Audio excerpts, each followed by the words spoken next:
आज हम लोग पढ़ने जा रहे हैं मेसेल्सन स्टाहल्स एक्सपेरिमेंट। इस एक्सपेरिमेंट में बतलाया गया है कि डीएनए रेप्लिकेशन सेमी कंजर्वेटिव है। Actually DNA replication semi conservative होता है। इस एक्सपेरिमेंट की मदद से उसको प्रूव किया गया है।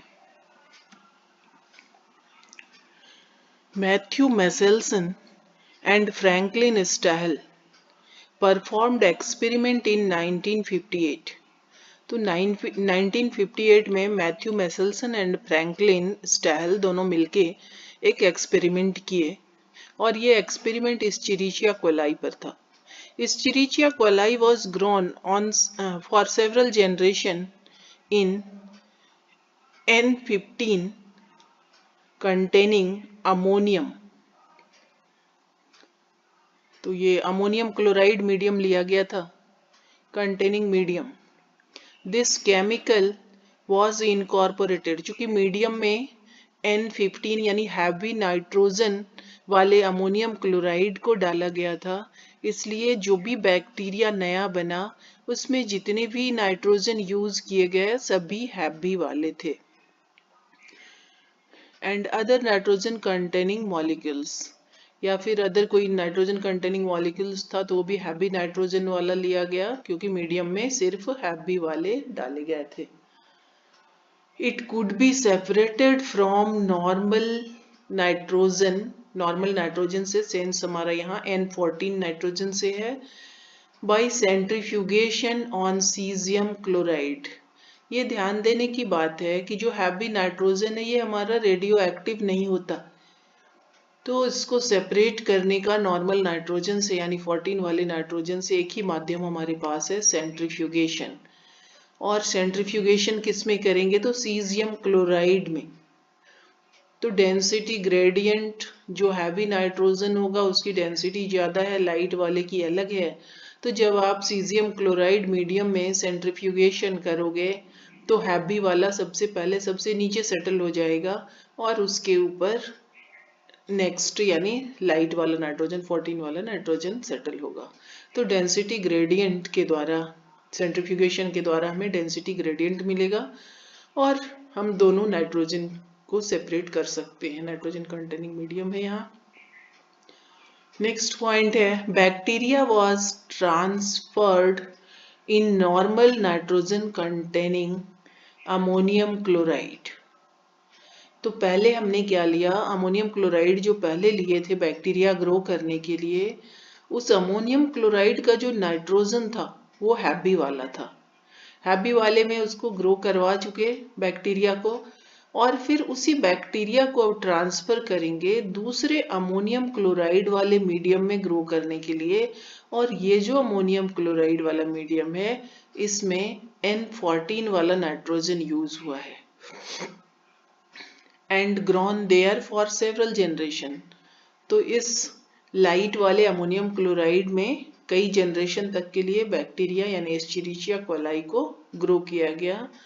And various samples were separated in caesium chloride gradient. तो ऊपर आप पढ़ ही चुके हो, तो फिर इनको ग्रो करते रहते थे अमोनियम क्लोराइड पर लाइट वाले में, और टाइम टू टाइम जो बैक्टीरिया ग्रो किया उसको निकाल के उसका सेंट्रीफ्यूगेशन करवाते थे। तो डिफरेंट डिफरेंट डेंसिटी ग्रेडियंट प्राप्त हुआ। सीजियम क्लोराइड की मदद से हमने डेंसिटी ग्रेडियंट प्राप्त किया था सेंट्रीफ्यूगेशन के द्वारा। फिर नेक्स्ट है डीएनए आफ्टर 20 मिनट। अब ये 20 मिनट ही क्यों लिया गया, ये ध्यान देने की बात है कि एस्चेरिचिया कोलाई का रिप्लिकेशन टाइम 20 मिनट है, यानी 20 मिनट के बाद अगला generation, next generation Escherichia coli का तैयार हो गया। तो इसलिए कह रहा है DNA after 20 minute of transfer from heavy N medium to normal N containing medium. तो कह रहा है कि हैवी नाइट्रोजन वाले अमोनियम क्लोराइड में जब बैक्टीरिया ग्रो किया, उसमें ग्रो किया हुआ बैक्टीरिया को निकाल के हम लाइट नाइट्रोजन वाले अमोनियम क्लोराइड वाले मीडियम में डाले, और 20 मिनट के बाद जब सैंपल चेक किए तो हाइब्रिड डीएनए मिला उस बैक्टीरिया में, वॉज ऑब्टेन्ड। फिर उसको एक जनरेशन और ग्रो करवाएंगे तो फिर 20 मिनट्स चाहिए, तो 40 मिनट्स।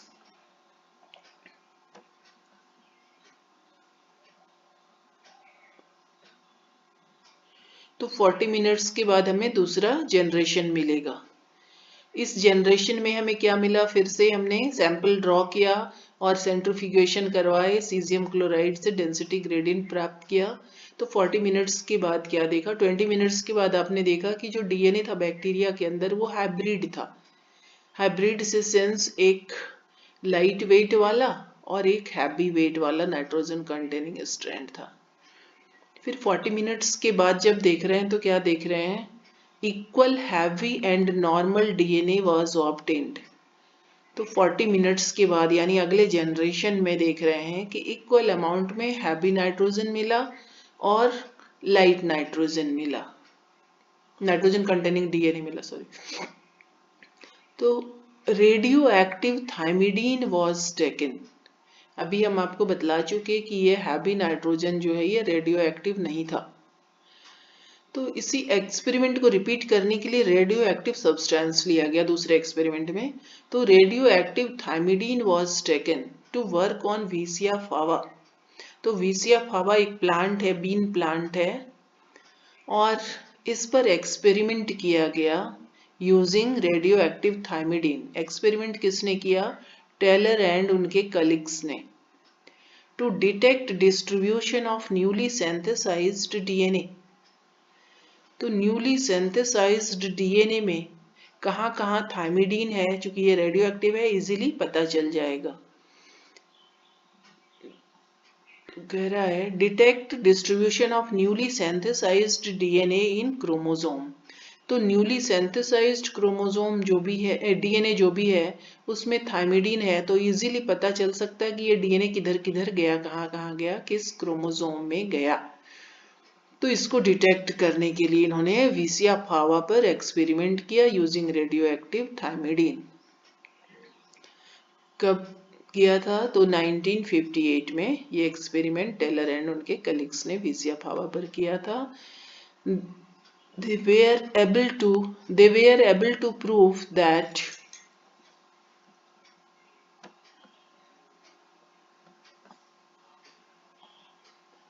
यहाँ y ऐड कर लेना है। They were able to prove that DNA in chromosome also replicates semi-conservatively। तो मेसेल्सन एंड स्टाहल ने ये प्रूव किया कि कंजर्वेशन, सेमी कंजर्वेटिव रिप्लिकेशन होता है डीएनए का। और टेलर्स एंड इनके कलीग ने क्या कहा कि DNA in chromosome also replicate semi conservatively. तो कह रहा है कि कोई भी डीएनए हो, चाहे वो क्रोमोसोम में हो या कहीं और हो, अगर वो रिप्लिकेशन करता है तो रिप्लिकेशन सेमी कंजर्वेटिव ही होगा, यानी एक ओल्ड स्ट्रैंड होगा जो टेम्पलेट की तरह काम किया था और उसी के ऊपर एक नया स्ट्रैंड बनेगा। तो हाफ पोर्शन यानी one old strand is conserved and one new strand is formed, so it is called semi conservative।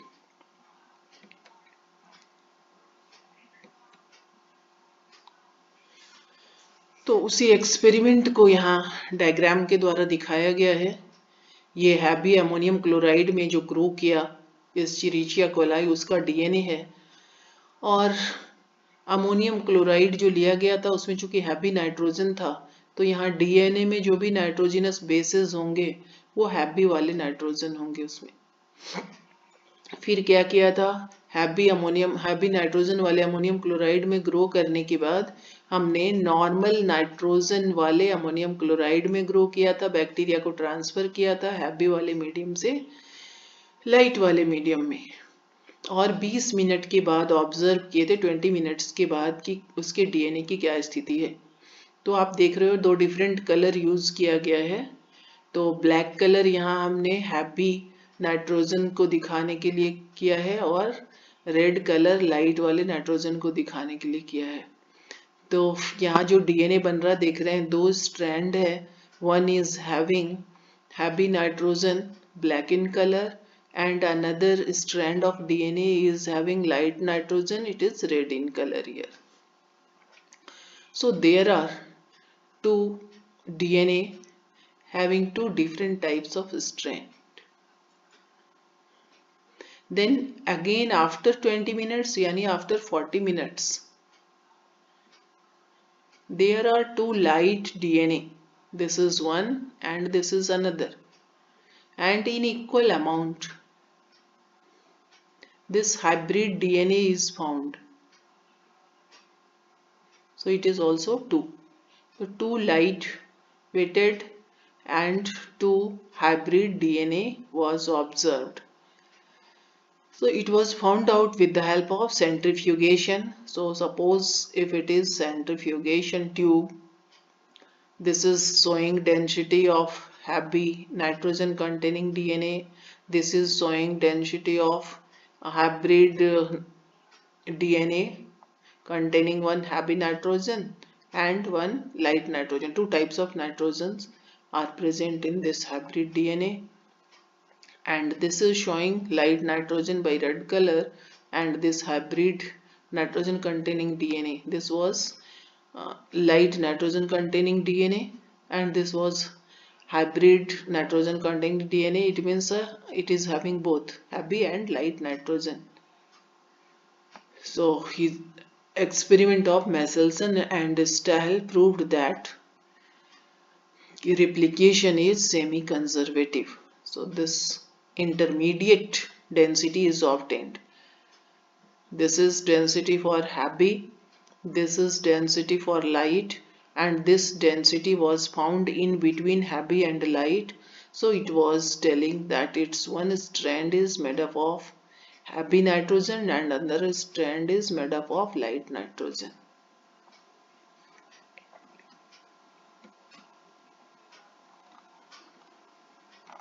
The machinery and the enzyme. The entire length separation of DNA strands. You know, DNA is double stranded, and for replication its separation is essential, and it is very difficult to separate these two strands because it requires tremendous amount of energy. So entire length separation of DNA strands need much more energy, so it does not occur. तो पूरे की पूरे length में DNA strand अलग हो जाए, बिल्कुल separate हो जाए एट ए टाइम, तो ये पॉसिबल नहीं है, ऐसा नहीं होता है. During replication eight fix place called origin of replication, तो ये जगह फिक्स है, ओरिजिन ऑफ रिप्लिकेशन कहलाता है. सिर्फ यहीं पर DNA स्ट्रैंड सेपरेट होते हैं एक दूसरे से. Strand get separated called replication fork, और इस तरह से डीएनए के सेपरेट होने से जो स्ट्रक्चर बना वो फोक लाइक है, तो इसलिए इसको रिप्लिकेशन फोक कहते हैं. सेकंड पॉइंट है eight replication fork replication starts. इसी पॉइंट से, यही ओरिजिन ऑफ रिप्लिकेशन भी इसलिए कहला रहा देख रहे हैं, तो जहां पर रिप्लिकेशन फोक बना है वहीं ओरिजिन ऑफ रिप्लिकेशन है, इसलिए यहीं से ओरिजिनेट होगा, यानी रिप्लिकेशन स्टार्ट होगा. So replication starts. So at replication fork replication starts in only one direction. और ये भी निश्चित है कि जब भी रिप्लिकेशन होगा, नया स्ट्रैंड डीएनए का बनेगा, तो ये 5-3' डायरेक्शन में ही बनेगा, which creates complication. अब चूंकि दोनों स्ट्रैंड बनना है और दोनों 5-3' डायरेक्शन में ही बनना है, इसके चलते कॉम्प्लिकेशन क्रिएट होता है. तो क्या होगा एट 3-5' टेम्पलेट. अब दो टेम्पलेट हमारे पास है, आपको पता है कि DNA strand anti parallelly arranged होते हैं, तो एक टेम्पलेट हमारे पास है 3-5'. तो ये 3-5' स्ट्रैंड जो टेम्पलेट का काम करता है, 3-5' template new strand formed continuously. तो ये 3-5' स्ट्रैंड वाला टेम्पलेट जो हमारा है, इसके ऊपर जो नया स्ट्रैंड का निर्माण होगा वो कंटिन्यूअसली निर्माण होगा और इसलिए फास्ट होगा. इसलिए इस नए बने स्ट्रैंड को हम लीडिंग स्ट्रैंड भी कहते हैं. और दूसरा स्ट्रैंड जो है डीएनए का वो है हमारा 5-3'. तो इस 5-3' वाले पर डिसकंटिन्यूअस न्यू स्ट्रैंड बनेगा, यानी छोटे छोटे टुकड़े में बनेगा, फ्रैगमेंट्स में बनेगा, और इस फ्रैगमेंट्स को हम कहते हैं ओकाजाकी फ्रैगमेंट्स।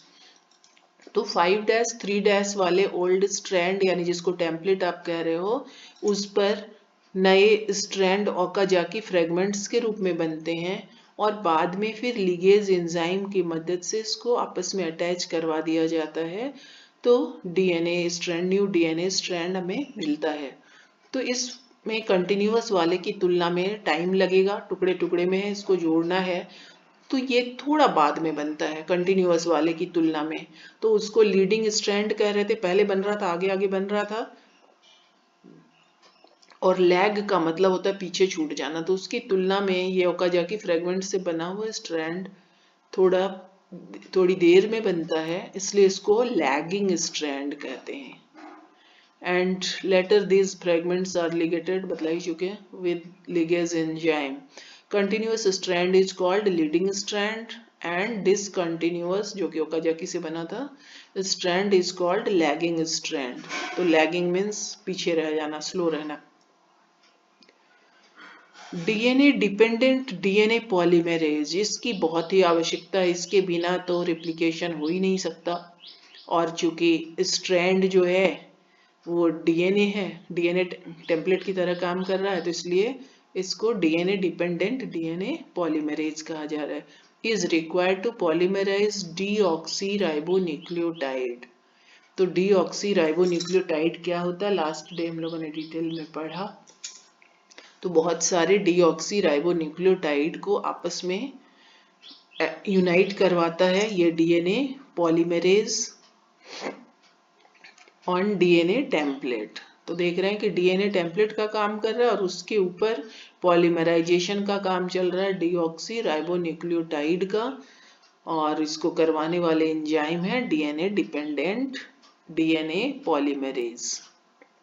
तो ये बहुत ही फास्ट रेट पर पॉलीमराइजेशन करवाता है डीएनए पॉलीमरेज जो है, और फास्ट के साथ साथ एक्यूरेसी भी होती है, नहीं कि जल्दी जल्दी में गड़बड़ कर दी है, बिल्कुल गड़बड़ नहीं करना है। अगर इनकेस गड़बड़ हुआ भी तो पीछे छूट के, पीछे मुड़ के इसको ठीक करके ही आगे बढ़ेगा। तो इसकी विशेषता हो गई कि डीएनए पॉलीमरेज जो है ये वेरी फास्ट और एक्यूरेट वे में पॉलीमराइजेशन करवाता है। देखिए क्या स्पीड है इसका, 2000 बेस पेयर पर सेकेंड, एक सेकेंड में 2000 बेस पेयर को ये जुड़वा सकता है आपस में, यानी न्यूक्लियोटाइड्स को। यानी कह रहा है 4.6 इंटू 10⁶ बेस पेयर इन 18 मिनट्स। डीऑक्सीराइबोन्यूक्लियोसाइड ट्राइफॉस्फेट, अब ये भी बहुत ही इंपॉर्टेंट मॉलिक्यूल है, आपके काम का मॉलिक्यूल है। डीऑक्सीराइबोन्यूक्लियोसाइड और उसके साथ 3 फॉस्फेट लगे हुए हैं, इसलिए इसका नाम है डीऑक्सीराइबोन्यूक्लियोसाइड ट्राइफॉस्फेट। ये 2 फंक्शन करता है। तो आपसे क्वेश्चन पूछता है कि ये क्या क्या 2 काम करता है। तो पहला है कि ये सबस्ट्रेट की तरह काम करता है, एक्ट्स एज सबस्ट्रेट, और दूसरा काम ये करता है एनर्जी प्रोवाइड करने का, तो एनर्जी सोर्स की तरह ये काम करता है, एनर्जी सोर्स फॉर पॉलीमराइजेशन। तो जो पॉलीमराइजेशन चल रहा था डीऑक्सीराइबोन्यूक्लियोटाइड का, उसके लिए एनर्जी रिक्वायर्ड होता है, तो वो भी इसी मॉलिक्यूल से मिलता है, डीऑक्सीराइबोन्यूक्लियोसाइड ट्राइफॉस्फेट से, और ये सबस्ट्रेट का भी काम करता है। तो इसका ड्यूअल फंक्शन है, दूसरा काम करता है। In eukaryotes DNA replication takes place at S phase. आपने सेल डिवीजन पिछले क्लास में पढ़ा है, और उसमें पढ़ा कि इंटरफेज होता है जो कि प्रिपरेटरी स्टेज है सेल डिवीजन के लिए, सारे प्रिपरेशन चलते हैं इसमें, और इसको 3 भाग में बांटा गया था। G1 phase, it was responsible for growth of cell. S phase, it was responsible for replication of DNA, तो उसी की बात हम लोग कर रहे हैं। And G2 phase in which protein synthesis occur and cell growth also occurs. So in eukaryotes, DNA replication takes place at S phase of cell cycle and it is followed by cell division. तो पहले S phase में DNA का duplication हो जाता है और उसके बाद नए सेल दो बनते हैं और दोनों सेल में हाफ ऑफ डीएनए चला जाता है। तो नॉर्मल डीएनए कंटेंट मेंटेन रहता है सेल का। लेकिन अगर बाय चांस ऐसा होता है कि एस फेज में डुप्लीकेशन हो गया और किसी कारण से सेल डिवीजन नहीं हो पाया तो क्या होगा, नॉर्मल सेल में जितने डीएनए कंटेंट होने चाहिए थे उससे दुगुना डीएनए कंटेंट रह जाएगा इस सेल में, क्योंकि रिप्लिकेशन हो गया और सेल का डिवीजन ही नहीं हुआ है। तो ऐसे केसेस में पॉलीप्लॉइडी का फॉर्मेशन होता है। पॉलीप्लॉइडी भी हम लोग ऑलरेडी पढ़े हैं। तो दो से ज्यादा सेट अगर क्रोमोसोम का होता है किसी सेल में तो वो पॉलीप्लॉइडी कहलाता है। प्लांट के केस में ज्यादातर ये देखने के लिए मिलता है। तो ये रेप्लिकेशन फोक कैसा दिखता है देखिए, ये रोटी सेकने वाला चिमटा की तरह, इधर से हाथ से पकड़े और इधर से रोटियां दबाई, तो इसलिए फोक की तरह ये दिखता है। तो ये डार्क कलर से दो स्ट्रैंड दिखाया गया है, इसी पॉइंट पर ये खुला है, तो ओरिजिन ऑफ रिप्लिकेशन, और ये सेपरेट होके टेम्पलेट का काम कर रहा है और एंटी पैरेलल अरेंजमेंट है। तो देख रहे हो दो स्ट्रैंड आपके पास है, ये 3-5' स्ट्रैंड कहलाया, जिस पर कि हमने बतलाया कि कंटिन्यूअस न्यू स्ट्रैंड का सिंथेसिस होता है। और सिंथेसिस आपको पता है हमेशा 5' to 3' डायरेक्शन में होता है। तो ये एरो देखिए 5' to 3' डायरेक्शन में बनाया गया। तो और देख रहे हैं कंटिन्यूअस एक स्ट्रैंड बना, इसी तरह से ये बनता चला जाएगा इस स्ट्रैंड पर पूरी लंबाई में। तो कभी कभी इसका 3' 5' ये लेवल करने के लिए आपको पूछता है, फिगर देखिए। तो ये 3' 5' है, तो नया जो स्ट्रैंड बनेगा एंटी पैरेलल ही होगा, इसलिए इधर 5' होगा, इधर 3' होगा। अब दूसरा वाला जो हमारा है 5' 3', इस पर अभी आपने पढ़ा कि डिसकंटिन्यूअस सिंथेसिस होता है नए डीएनए स्ट्रैंड का। तो यहाँ दे, और ये भी हमेशा 5' 3' में होगा। तो इधर इसका 3' था तो इधर नए वाले का 5' होगा। तो देखिए यहाँ से स्टार्ट हो रहा है सिंथेसिस। तो 5' इधर है, इधर से 3' की डायरेक्शन में एरो है जो बतला रहा है 5' to 3' डायरेक्शन में सिंथेसाइज हो रहा है न्यू डीएनए स्ट्रैंड। तो ये देख रहे हैं छोटे छोटे टुकड़े में ये स्ट्रैंड बन रहा है, इसकी तरह कंटिन्यूअस नहीं बन रहा, दिस इज डिसकंटिन्यूअस। और इसी एक फ्रेगमेंट को हम ओकाजाकी फ्रेगमेंट कहते हैं। और हमने आपको बतलाया कि बाद में ये सारे फ्रेगमेंट्स आपस में जुड़ जाते हैं लिगेज एंजाइम के द्वारा और ये स्ट्रैंड, कंप्लीट स्ट्रैंड का निर्माण होता है। तो पहले बतलाया कि ये कंटिन्यूअस बनता है इसलिए ये फास्ट है इसका बनना, और ये डिसकंटिन्यूअस वे में बन रहा है इसलिए स्लो है। तो कंटिन्यूअस वाले को हम लीडिंग स्ट्रैंड कहते हैं और डिसकंटिन्यूअस वाले को लैगिंग स्ट्रैंड कहते हैं।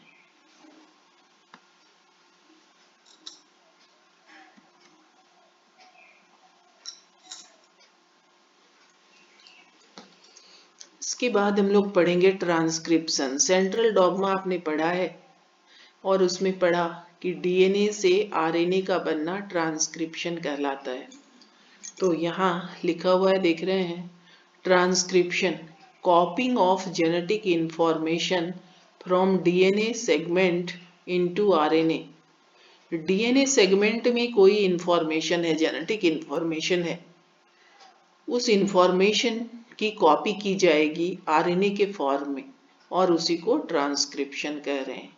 या सीधे से आप कह सकते हो कि डीएनए से आरएनए का बनना, जो एक्चुअल में कॉपिंग है जेनेटिक इंफॉर्मेशन जो डीएनए में था उसका आरएनए के फॉर्म में। जैसे हम कुछ ब्लैक बोर्ड पर लिखते हैं, कोई इंफॉर्मेशन देते हैं आपको टीचिंग रिगार्डिंग कोई थ्योरी कुछ भी, और आप क्या करते हो सेम उसी चीज को अपनी नोटबुक में कॉपी करते हो। तो क्या हुआ, हमने जो इंफॉर्मेशन दिया वही इंफॉर्मेशन को आपने कॉपी किया।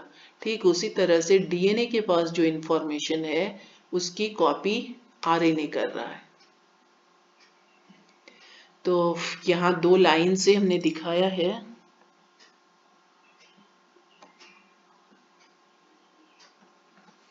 ये 2 लाइन जो दिख रहा है आपको ब्लू कलर का, ये 2 लाइन दोनों स्ट्रैंड है डीएनए का, यानी यहाँ से लेके यहाँ तक हमने डीएनए का एक टुकड़ा दिखाया है, डीएनए स्ट्रैंड दिखलाया है।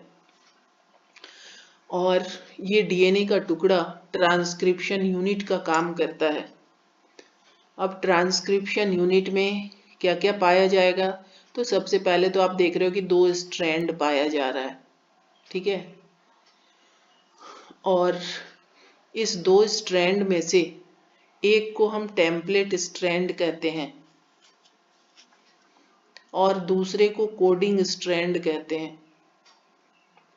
ये नाम गलत है, मिसनोमर है। कोडिंग स्ट्रैंड किसी के लिए कोडिंग नहीं करेगा। कोडिंग करने का काम कौन करता है? ये करता है टेम्पलेट, ठीक है। एक भजन सुने होंगे शायद आप, करते हो तुम कन्हैया मेरा नाम हो रहा है। तो वही बात है, बेचारा करता ये टेम्पलेट स्ट्रैंड है कोडिंग का काम, लेकिन नाम इसका है कोडिंग स्ट्रैंड। ये कोडिंग किसी के लिए नहीं करता, ये ध्यान में रखिए।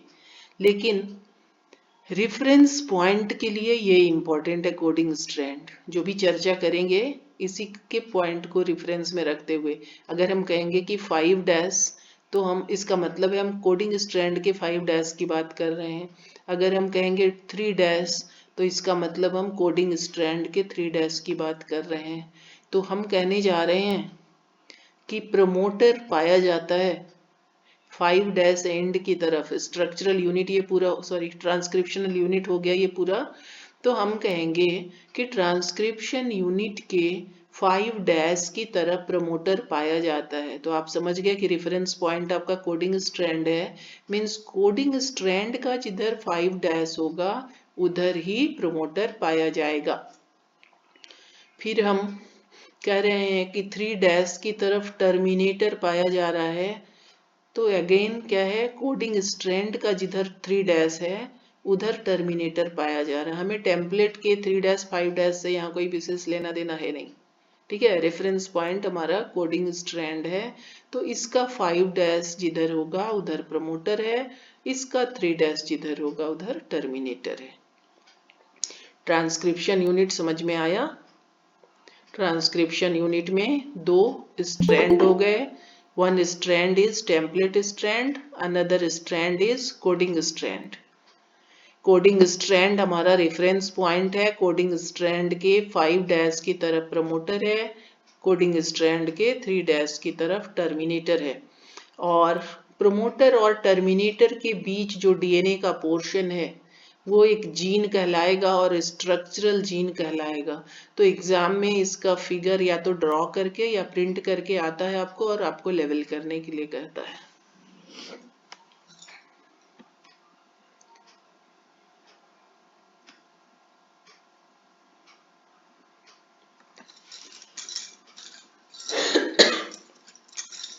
अब यहाँ लिखा हुआ है only 1 strand of DNA is transcribed.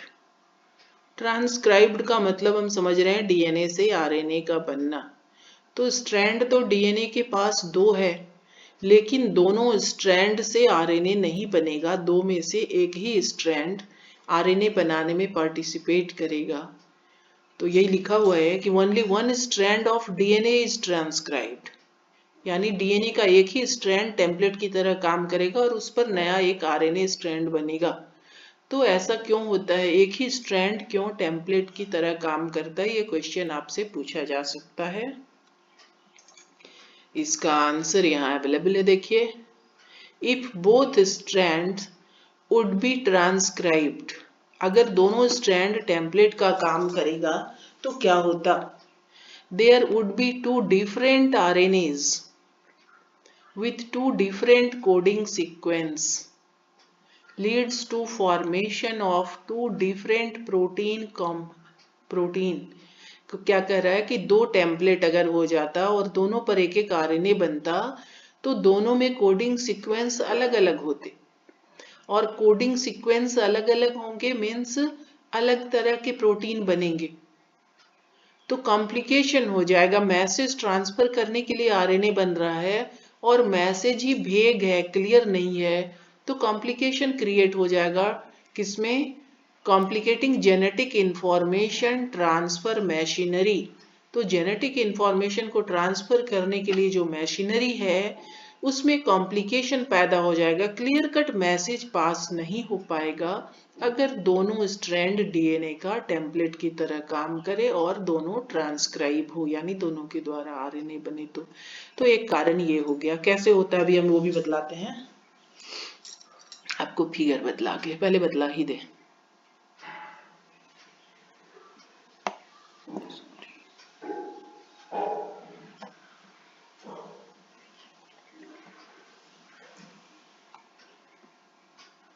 तो मान लीजिए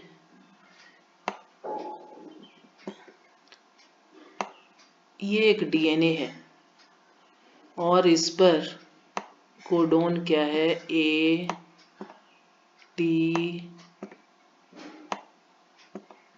सी या जी है, जो भी, जी सी टी, कुछ भी आप डाल सकते हो, समझने के लिए बतला रहे हैं।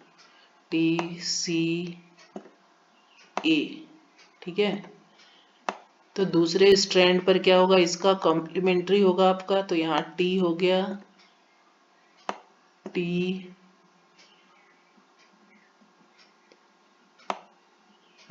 टी है ए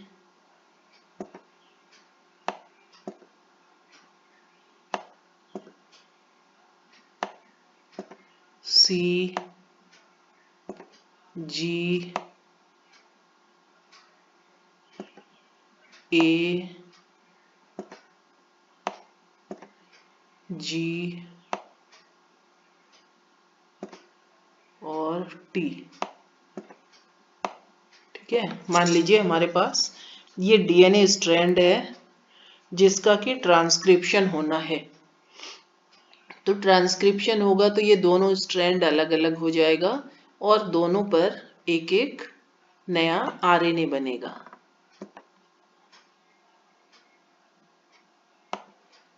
ये मान लीजिए दोनों स्ट्रैंड अलग अलग हो गया। तो एक स्ट्रैंड पर आपका क्या है? टी ए सी जी ए जी और टी, ये एक स्ट्रैंड पर आपका है। तो इस पर जब नया आरएनए बनेगा तो इसके कॉम्प्लीमेंट्री होगा। टी है तो यहाँ ए लगेगा, ए के लिए आरएनए है चूंकि, तो यहाँ टी ना लग के यू लगेगा। सी है तो जी हो गया, जी है तो सी हो गया, फिर ए के लिए यू हो जाएगा, जी के लिए सी हो गया और ए हो जाएगा यहाँ।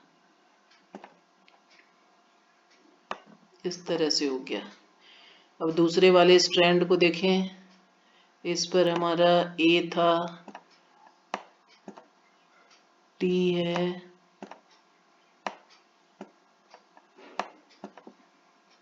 जी है, सी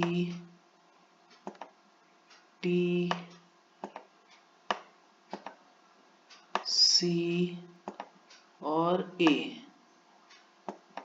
ये है इसका कॉम्प्लीमेंट्री, ये ए है, ठीक। तो इसका कॉम्प्लीमेंट्री आरएनए जब बनेगा तो कैसा बनेगा? ए के लिए यहाँ यू लग जाएगा, टी के लिए यहाँ ए लग गया, सी के लिए जी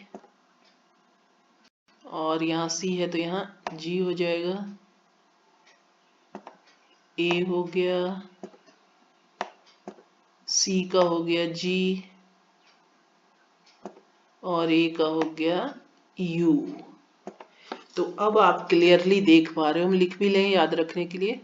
तो हमारा एक आरएनए ये है,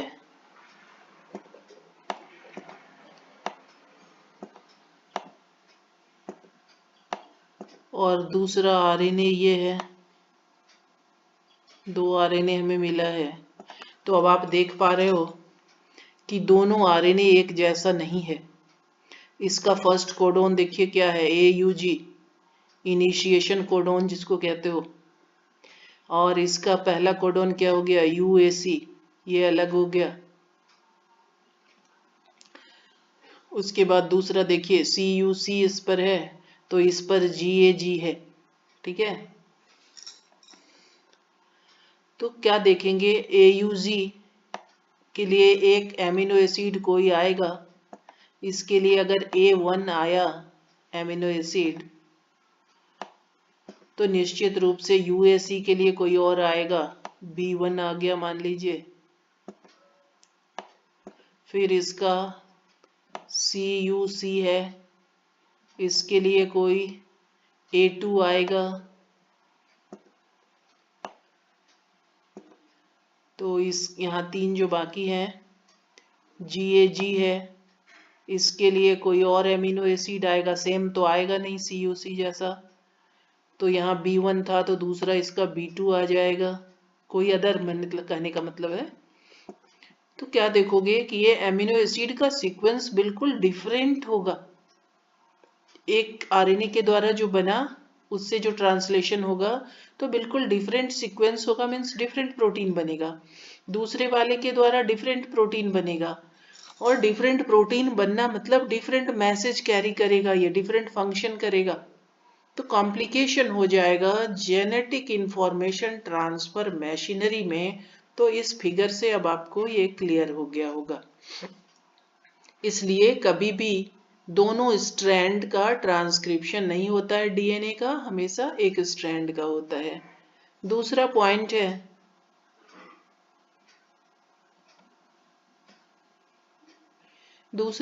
है two strands would be complementary to each other. अब यहीं पर देखिए, इसका पहला U है तो इसका A है, तो आरएनए में आपको पता है कि AU कॉम्प्लीमेंट्री होता है। इसका U है तो इसका A है, ये भी कॉम्प्लीमेंट्री है। इसका C है तो इसका G है, ये भी कॉम्प्लीमेंट्री है। इस तरह से देखोगे कि दोनों स्ट्रैंड जो बने हैं एक जैसे भले ही नहीं है, अलग अलग मैसेज ट्रांसफर करेंगे, लेकिन दोनों एक दूसरे के कॉम्प्लीमेंट्री हैं। और जैसे ही ये कॉम्प्लीमेंट्री स्ट्रैंड रिलीज होगा, क्या होगा, ये आपस में लिपट जाएंगे। कॉम्प्लीमेंट्री स्ट्रैंड जो है, आरएनए आपका सिंगल स्ट्रैंडेड होता है, लेकिन यहाँ चूंकि दोनों आरएनए कॉम्प्लीमेंट्री हैं, इसलिए क्या होगा, ये आरएनए आपस में लिपट जाएंगे।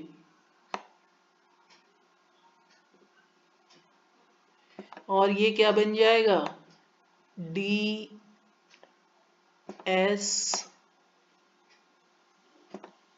आरएनए, यानी डबल स्ट्रैंडेड आरएनए। आरएनए में एक ही स्ट्रैंड होता है, लेकिन ये कॉम्प्लीमेंट्री था, इसलिए आपस में मिलके डबल स्ट्रैंडेड आरएनए बना लिया। और ये डबल स्ट्रैंडेड आरएनए बन गया मीन्स यूजलेस, ये प्रोटीन बनवा ही नहीं पाएगा।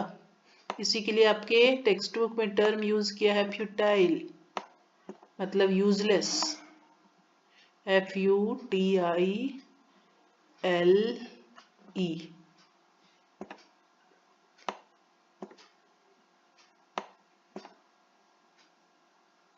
फ्यूटाइल यानी यूजलेस हो जाएगा, ये किसी काम का नहीं रहेगा, तो सारा फंक्शन बेकार हो जाएगा, आरएनए का बनना बेकार हो गया, वो प्रोटीन ही नहीं बना पाएगा। तो ये ट्रांसलेशन के लिए सही नहीं है, ट्रांसलेशन ये करवा ही नहीं पाएगा। तो इसलिए सेकंड पॉइंट में कह रहा है कि 2 RNA strand would be complementary to each other. वो भी आप देख ही पा रहे हैं इस फिगर में कि कैसे कॉम्प्लीमेंट्री होता है। सो डबल स्ट्रैंडेड RNA, इसको कैपिटल कर लेना, RNA कैपिटल होगा, RNA वुड बी फॉर्म्ड। तो कैसे डबल स्ट्रैंडेड बनता है वो हमने आप लोग को दिखाया कि double stranded RNA would be formed which can not be translated. और जैसे ही डबल स्ट्रैंडेड हो जाएगा, इसका ट्रांसलेशन हो ही नहीं सकता। So transcription would be useless. तो ट्रांसक्रिप्शन यानी आरएनए का बनना बेकार हो गया, ये आरएनए ये प्रोटीन बना ही नहीं पाएगा। तो अब आप समझ गए होंगे कि डीएनए के एक ही स्ट्रैंड का क्यों ट्रांसक्रिप्शन होता है, क्योंकि कॉम्प्लिकेशन हो जाएगा जेनेटिक इंफॉर्मेशन के ट्रांसफर में। दूसरा क्या होगा, दोनों आरएनए स्ट्रैंड एक दूसरे के कॉम्प्लीमेंट्री हैं, इसलिए डबल स्ट्रैंडेड आरएनए बन जाएगा और ये ट्रांसलेशन में भाग नहीं ले पाएगा। तो ट्रांसक्रिप्शन यूनिट कंसिस्ट ऑफ, अभी जस्ट ट्रांसक्रिप्शन यूनिट आपको दिखाए फिगर में, प्रोमोटर था, स्ट्रक्चरल जीन था और टर्मिनेटर था। ये देखिए, यही ट्रांसक्रिप्शन यूनिट था हमारा। यहाँ प्रमोटर है, ये स्ट्रक्चरल जीन हो गया यहाँ से यहाँ तक, और दूसरे एंड पर टर्मिनेटर है। तो ये पूरा मिलके ट्रांसक्रिप्शन यूनिट कहलाता है।